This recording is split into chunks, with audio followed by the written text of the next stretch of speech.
Our kitchen drain's been draining very slowly. I'm sick of it. Time to fix it. All right, so if it will drain, let it drain. Come down below, get all your cleaners and crap out of the way, put yourself a towel down, and then you're gonna wanna use either a bowl or a bucket because we're gonna take this P-trap off. Just gotta untwist it here, untwist it back here.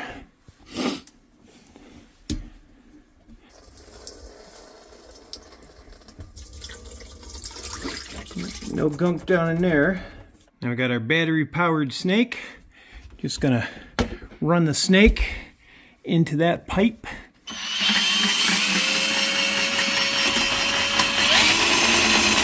See how it's starting to back out? It's giving a little resistance. That means we're getting to something. Take this right here, lock it in the center. You're gonna push in, let it do its thing. See how it went straight? That's because it's starting to break free. And send more down.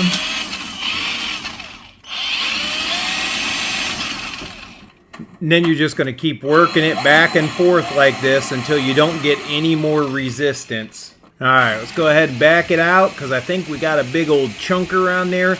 Make sure you use paper towels and clean the snake up as you're bringing it back out so you're not putting a whole bunch of gunk into the machine.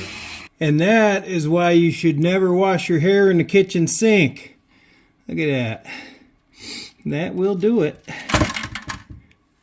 That will clog up a drain, that is for sure.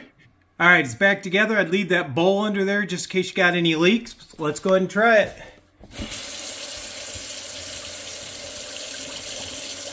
No leaks. Alright, I got all 3 sinks running. Let's dump this. That'll be the real test.